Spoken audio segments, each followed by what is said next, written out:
Everyone, मैं चित्रांश श्रीवास्तव आप सभी का स्वागत करता हूं आपके अपने YouTube चैनल एमपीडिया में। हम लोग बात कर रहे हैं मॉडर्न हिस्ट्री की, और मॉडर्न हिस्ट्री में अभी तक हम कुछ बातें कर चुके हैं।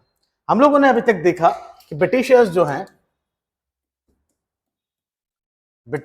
हैं वो क्या कर चुके हैं, इंडिया के अंदर ब्रिटिश प्रोविंसेस क्रिएट कर चुके हैं। देखिए हमने क्या देखा था, हमने देखा था कि ब्रिटिशर्स इंडिया आए एज ए बिजनेस पर्सन, उसके बाद धीरे धीरे करके वो क्या करते हैं, बंगाल को ऑक्यूपाई करते हैं, बंगाल के बाद वो मैसूर को ऑक्यूपाई करते हैं, मैसूर के बाद वो मराठा लैंड को ऑक्यूपाई करते हैं, और उसके बाद जो सिख पावर है, ठीक है, उसको एलिमिनेट करते हुए वो क्या करते हैं, एक ब्रिटिश प्रोविंस का क्या करते हैं, आपका निर्माण करते हैं। मतलब वो अपना ब्रिटिश प्रोविंस क्या करते हैं, यूनिफाइड ब्रिटिश प्रोविंस क्या करते हैं, क्रिएट कर लेते हैं। यह अभी तक हम देख चुके हैं।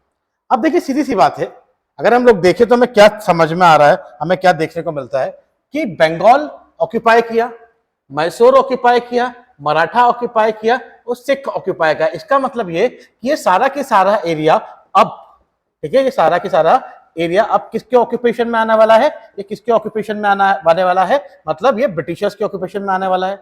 विच मीन्स कि यहां के लिए पॉलिसी मेकिंग का काम, क्या यहां के लिए पॉलिसी मेकिंग का काम कौन करने वाला है, आपका ब्रिटिशर्स करने वाले हैं।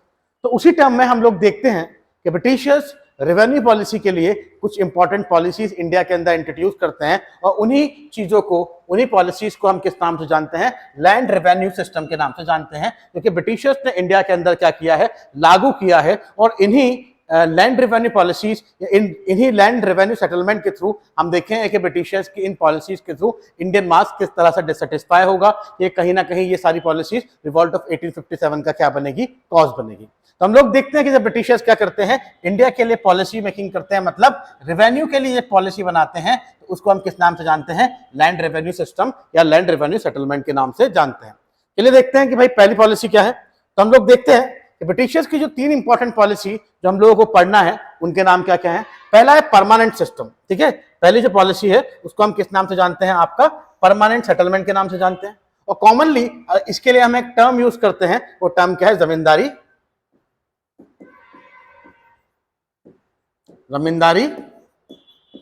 सिस्टम। तो इसको किस नाम से जानते हैं अपन, जमींदारी सिस्टम या परमानेंट सेटलमेंट।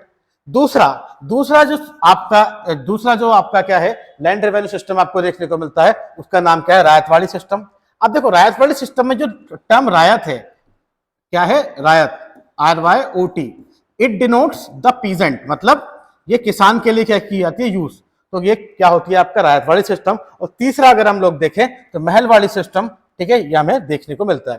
तो हम इन तीनों चीजों को क्या करने वाले हैं, इन तीनों लैंड सेटलमेंट को क्या करने वाले हैं, हम डिटेल में डिस्कस करने वाले हैं। तो देखते हैं कि भाई किसके अंदर क्या क्या हुआ, और एग्जाम पॉइंट ऑफ व्यू से हम देखेंगे कि किस पॉलिसी से, किस लैंड रेवेन्यू सेटलमेंट से कौन कौन से क्वेश्चन हमें रेज होते हुए नजर आते हैं। चलिए बढ़ते हैं आगे, देखते हैं क्या क्या चीजें हमें देखने को मिलती है। अब देखिए हम बात कर रहे हैं किसके बारे में, आपका सबसे पहले जमींदारी सिस्टम। अब इस जमींदारी सिस्टम को क्या है, समझने की थोड़ी सी कोशिश करते हैं। अब देखिए सीधी सी बात है, हो क्या रहा है, एक साइड गवर्नमेंट है जो कि ब्रिटिशर्स चला रहे हैं, और दूसरे साइड कौन है, किसान है, मतलब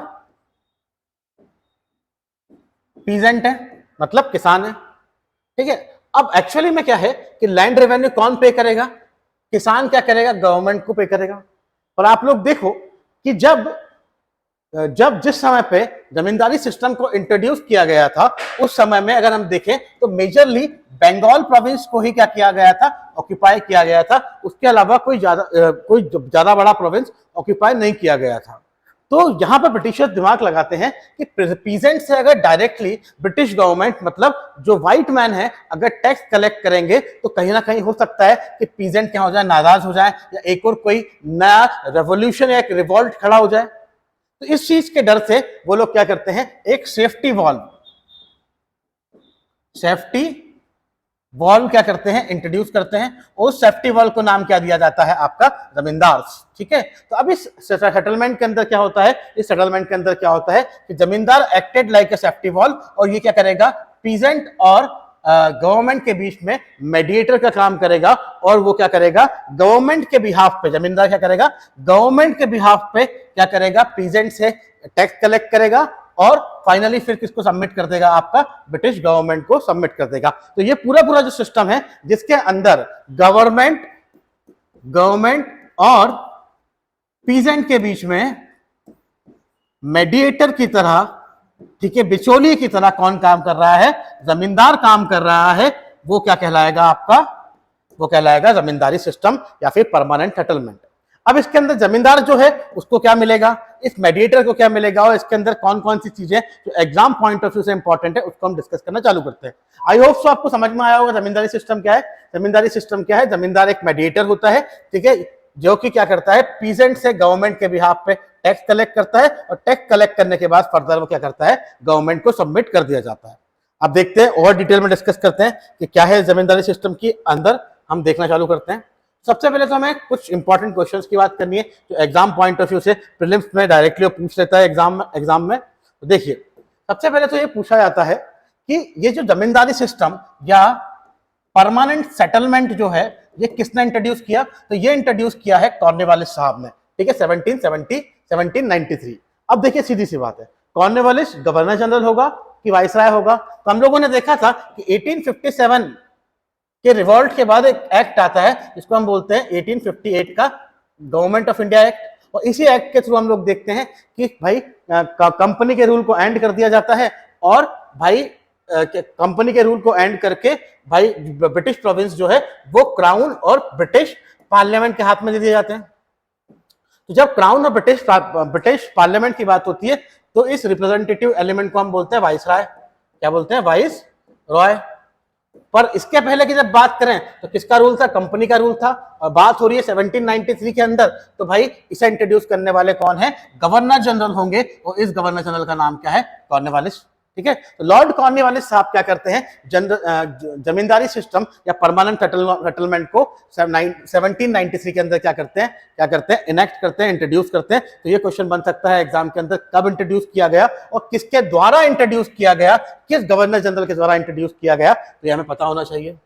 फिर हम बात करते हैं, ये जो पूरा की पूरा एरिया है, ये जो पूरा की पूरा सेटलमेंट है, ये पूरा की पूरा रेवेन्यू मेजर जो है, ये क्या है, रेवेन्यू मेजर ही तो है। तो ये पूरा की पूरा रेवेन्यू मेजर कहां पर इंट्रोड्यूस किया गया, तो बेसिकली बंगाल में, बंगाल के बाद बिहार में, बिहार के बाद उड़ीसा और कुछ पार्ट ऑफ वाराणसी के अंदर क्या किया गया है, इसे इंट्रोड्यूस किया गया है। तो ये एरिया भी हमें याद करना है। अब हम बात करते हैं, इस ही जमींदारी सिस्टम को हम किस नाम से जानते हैं, परमानेंट सेटलमेंट के नाम से भी जानते हैं। अब इसे हम परमानेंट सेटलमेंट क्यों बोलते हैं, ये दिमाग में क्वेश्चन आता है, ठीक है। तो अब फिर हम इस जमींदारी सिस्टम को समझने की कोशिश करते हैं कि आखिरकार है क्या। अब देखिए हो क्या रहा है, हो ये रहा है कि गवर्नमेंट जो है वो क्या करेगी, टैक्स कलेक्ट करेगी। किससे टैक्स कलेक्ट करेगी, पीजेंट से। तो पीजेंट से गवर्नमेंट डायरेक्टली टैक्स ना कलेक्ट करते हुए वो किसको अपॉइंट कर रही है, इन दोनों के बीच में भाई जमींदार को, और जमींदार को बोल रही है कि आप क्या कीजिए, पीजेंट से टैक्स कलेक्ट कीजिए और हमें सबमिट कीजिए। और जमींदार को बोला गया कि आप लोग क्या बन चुके हैं, यहां पर परमानेंट ओनर ऑफ लैंड बन चुके हैं। मतलब आपको क्या कर दी गई है, ओनरशिप क्या कर दी गई है, ट्रांसफर कर दी गई है। मतलब अगर जैसे सीधी सी बात है, मुझे ब्रिटिश गवर्नमेंट इंदौर का क्या बनाती, जमींदार बनाती, तो ये एरिया किसके ऑक्यूपेशन में आ रहा है, इंदौर जो है उसका परमानेंट ओनर कौन बनने वाला है, मैं एज ए जमींदार बनने वाला हूं। और सारे के सारे राइट जो हैं, ठीक है, टैक्स कलेक्शन के और टैक्स डिसाइड करने के, वो किसको दिए गए हैं, आपका मुझे दिए गए हैं एज ए जमींदार। तो यहाँ पर क्या बोला गया, इसे परमानेंट सेटलमेंट इसलिए बोला जाता है क्योंकि यहाँ पर जब आपने जमींदार को अपॉइंट किया गया तो जमींदार को रिकॉग्नाइज कैसे किया गया, as a owner of the land. आपने क्या बोला कि आप क्या हैं, यहाँ के जमीन के ओनर है, और जब आप जमीन के ओनर हैं तो आपको टैक्स कलेक्शन करने का तो राइट है ही सही, टैक्स कलेक्ट करने का राइट तो है ही सही, पर साथ साथ में एक और राइट ब्रिटिशर्स इन जमींदार को देते हैं, एक और राइट ब्रिटिशर्स इन जमींदार को देते हैं कि जमींदार क्या कर सकते हैं, rate of taxation, rate of taxation में क्या कर सकते हैं, यही जमींदार क्या कर सकते हैं, आपका डिसाइड कर सकते हैं। भाई साहब गड़बड़ नहीं होती है। अब देखो सीधी सी बात है, टैक्स कलेक्शन होगा तो अच्छी बात थी, टैक्स कलेक्शन होता तो भाई ब्रिटिशर्स क्या करते, रेट ऑफ टैक्सेशन डिसाइड करते, और ये जो लोग थे, जमींदार जो थे, वो क्या करते, टैक्स कलेक्ट करते। पर आपने क्या दे दी, आपने ऑटोनॉमी किसे दी, जमींदार को, कि आप टैक्स तो कलेक्ट करेंगे ही सही, साथ साथ में रेट ऑफ टैक्सेशन भी डिसाइड करेंगे। तो ये राइट किसको दे दिया गया, आपका जमींदार को दे दिया गया।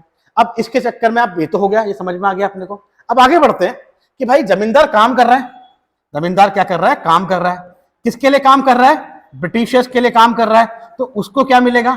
उसको क्या सैलरी मिल रही है, क्या उसको पैसा मिल रहा है, क्या उसको रिटर्न मिल रहा है? तो हम लोग देखते हैं जमींदार को क्या मिल रहा है। तो इस जमींदारी सिस्टम या परमानेंट सेटलमेंट के अंदर भाई क्या होता था, जो टोटल रेवेन्यू है, टोटल रेवेन्यू जो है, ठीक है, उसको दो पार्ट में डिवाइड किया जाता था। ठीक है, इस टोटल रेवेन्यू को दो पार्ट में डिवाइड किया जाता था और इस टोटल रेवेन्यू का 10/11 पार्ट, ठीक है, 10/11 पार्ट कौन रखता था? ब्रिटिशर्स रखते थे। ठीक है, कौन रखता था? ब्रिटिशर्स रखते थे। और इसका 1/11 पार्ट जो है वो किसको मिलता था? जमींदार को मिलता था। किसको मिलता था? जमींदार को मिलता था। तो इस तरह से हमें समझ में आया कि ईस्ट इंडिया कंपनी ने क्या किया, ईस्ट इंडिया कंपनी ने एक सेटलमेंट बनाया, एक रेवेन्यू सेटलमेंट बनाया, जिसको उन्होंने क्या नाम दिया? परमानेंट सेटलमेंट जमींदार। तो हमने क्या देखा कि एक मेडिएटर आएगा, मेडिएटर मतलब जमींदार, जो कि टैक्स कलेक्ट करेगा ब्रिटिश गवर्नमेंट के बिहाफ पे, किससे? पीजेंट से, किसान से। ये हमें समझ में आया। फिर हमने देखा कि भाई जमींदार के पास क्या क्या पावर है। जमींदार के पास रेट ऑफ टैक्सेशन डिसाइड करने की, उसके साथ में अगर हम लोग देखें तो टैक्स कलेक्ट करने की पावर है। उसके बाद हमने देखा कि जमींदार को as a salary, as a काम करने के लिए मेहनताना क्या मिलेगा? तो भाई टोटल रेवेन्यू का 10/11 पार्ट कौन रखेगा? ब्रिटिशर्स रखेंगे। जबकि 1/11 पार्ट जो है वो किसको मिलेगा? जमींदार को मिलेगा। उसके मेहनत करने के लिए उसका शेयर मिलेगा। अब देखिए सीधी सी बात है, अब यहां पे कैसे गड़बड़ होते हुए नजर आएगी। अब देखिए हम लोग देखते हैं किस तरह से जमींदारी सिस्टम पीजेंट के लिए एक्सप्लॉइटेटिव होता हुआ हमें नजर आया। हमने क्या देखा? डिवीजन। हमने देखा डिवीजन कि 10/11 पार्ट ब्रिटिशर्स रखेंगे, 1/11 पार्ट कौन रखेगा? आपका जमींदार रखेंगे। और जमींदार के पास एक पावर, जमींदार के पास क्या है? एक राइट है। और वो राइट क्या है कि वो क्या कर सकता है? आपका रेट ऑफ टैक्सेशन डिसाइड कर सकता है कि कितना % टैक्स लगाना है। अब देखिए सीधी सी बात है, हर आदमी के अंदर पैसा कमाने की भूख होती है, तो उसी तरह जमींदार के अंदर भी क्या होगा? एक भूख होगी कि ज्यादा से ज्यादा पैसा मेरे पास आए।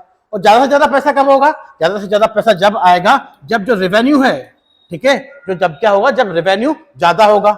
जब रेवेन्यू क्या होगा? मोर होगा।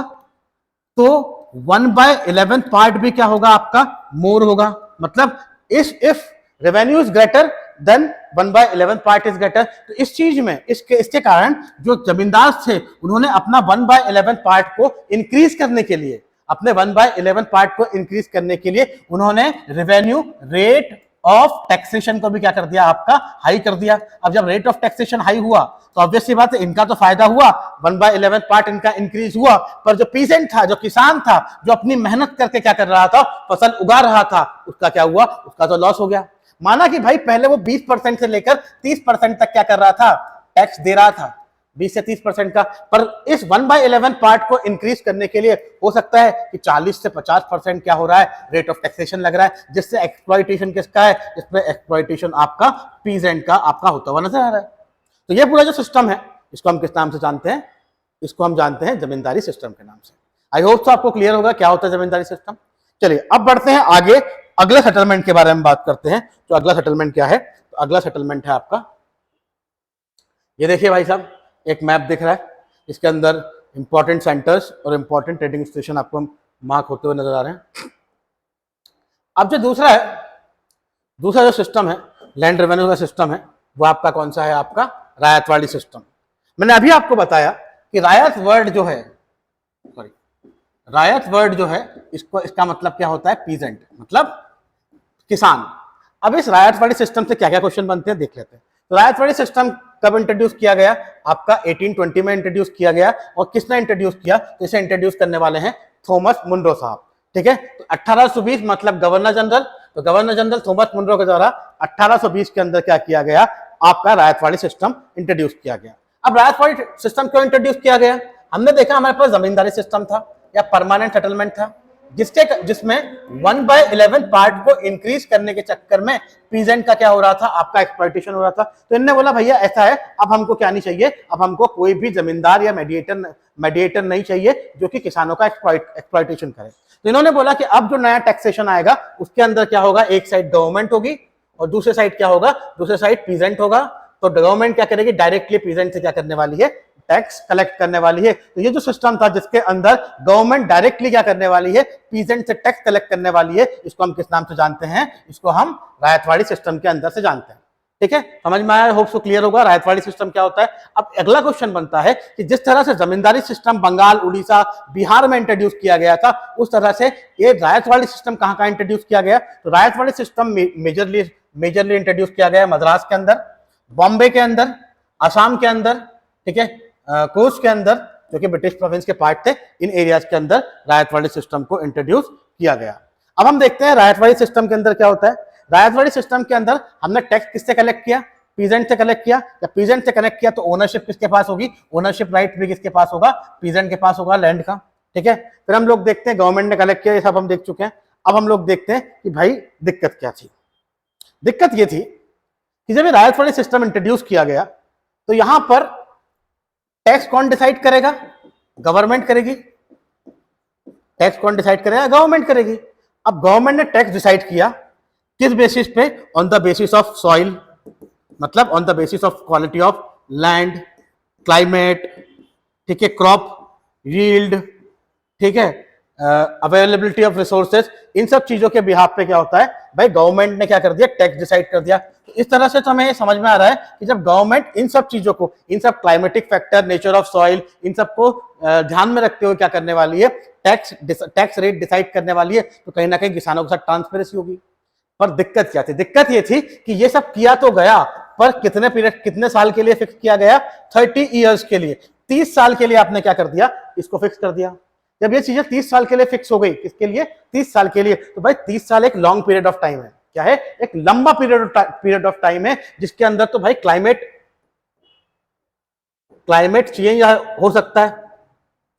अब क्लाइमेट चेंज होगा तो ना तो वो यील्ड होगी, ना वो क्लाइमेटिक कंडीशन होगी, ना वो नेचर ऑफ क्रॉप होगा, ना वो प्रोडक्टिविटी होगी। तो इस चक्कर में हम देखते हैं कि इस लंबे पीरियड ऑफ टाइम के चक्कर में रायतवाड़ी सिस्टम से भी किसानों का एक्सप्लॉयटेशन हुआ। इसके अलावा अगर हम लोग देखें तो रेवेन्यू रेट जो थे, ठीक है, तो 30 साल के लिए आपने फिक्स किए थे ना रेवेन्यू रेट की, आप गवर्नमेंट किसानों से कितना कर लेने वाली है, कितना टैक्स लेने वाली है, तो वो रेवेन्यू रेट भी 50 से लेके 60% तक आपने क्या कर दिए थे, आपने ले लिए थे। जो ड्राई एरिया है वहां पे 50% ऑफ द क्रॉप ले रहे हो, जबकि जो इरिगेटेड एरिया है जहां पर सरकार इरिगेशन फैसिलिटी प्रोवाइड कर रही है, वहां पे आपने 60% तक क्या लिया है, वहां पे 60% तक टैक्स लिया है। जिससे मेजरली एक्सप्लॉयटेशन किसका होता हुआ नजर आया, जिससे जो आपका पीजेंट है, वो आपका किसान है, वो यहाँ पर एक्सप्लॉइट होता हुआ नजर आया, किससे, इस रायतवाड़ी सिस्टम से भी। ठीक है, तो आई होप सो क्लियर होगा।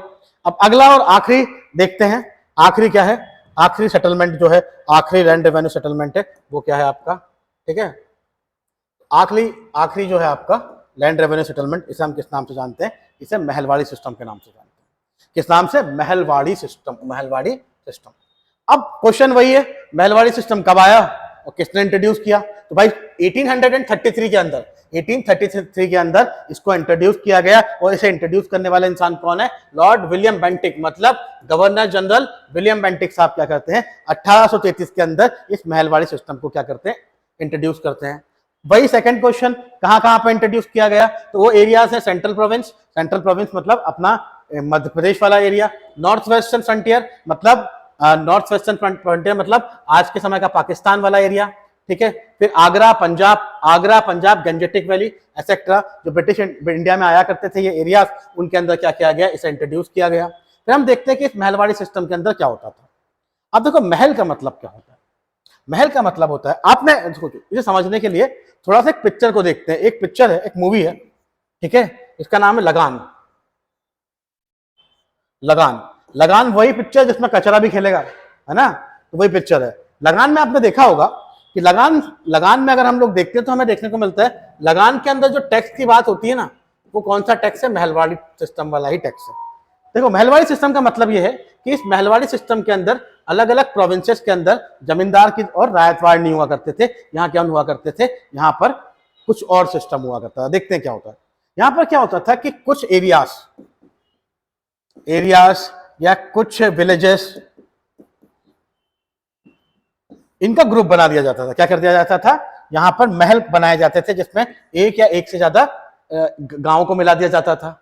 और इन गांवों के अंदर से कोई एक प्रबुद्ध इंसान को क्या किया जाता था, चुना जाता था और उस प्रबुद्ध इंसान को बोला जाता था कि भाई साहब आपका जो एरिया है, आपका जो गांव है, आपका जो पूरा टेरिटरी है, उससे हमें इतना इतना टैक्स चाहिए। मतलब सीधी सी बात है, छोटा सा एग्जांपल लेते हैं कि हम बात कर रहे हैं देवास की। देवास का अगर कोई एक्स इंसान क्या है, प्रबुद्ध आदमी है, जिसको आपने देवास को महल बनाया, वहां की जिम्मेदारी आपने एक्स इंसान को बोली कि भाई यहां से हमें 100 क्विंटल, ठीक है, 100 क्विंटल आपको क्या करना है, गेहूं क्या करना है, आपका पे करना है।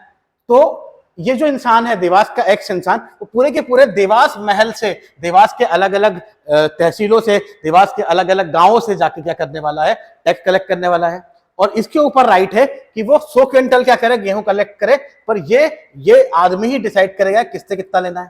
तो ये थोड़ा ट्रांसपेरेंट भी हमें देखने को मिलता था, इसमें थोड़ी ट्रांसपेरेंसी भी देखने को मिलती थी कि भाई समाज का एक प्रबुद्ध आदमी वो कलेक्ट कर रहा है। जैसे आप देखो कि अपन ने लगान पिक्चर की बात करी थी, तो लगान पिक्चर के अंदर एक राजा होता है और वो राजा क्या करता है, सब गांव वालों के एवज में क्या करता है, टैक्स कलेक्ट करता है। मतलब राजा को टारगेट दिया है ना, क्योंकि राजा का एक गांव था, ठीक है, उस गांव का टारगेट किसे दिया गया, आपका इस राजा को दिया गया, और राजा क्या करता है, इस गांव के बिहाफ पे टैक्स कलेक्ट करने की बात करता है। इसी पिक्चर में आपने देखा होगा कि जिसके पास फसल अच्छी हुई वो ज्यादा टैक्स दे सकता है, जिसकी कम हुई वो कम टैक्स दे सकता है। तो ये पूरा की पूरा जो सिस्टम है, इसे हम किस नाम से जानते हैं, आपका महलवाड़ी सिस्टम के नाम से जानते हैं। आई होप सो आपको समझ में आया होगा क्या होता है रेवेन्यू सेटलमेंट। ठीक है, तो आज के लिए इतना काफी है। कल से हम स्टार्ट करने वाले हैं आपका क्या, रिलीजियस रिफॉर्म मूवमेंट। मिलते हैं अगले लेक्चर में। Have a great time, bye bye.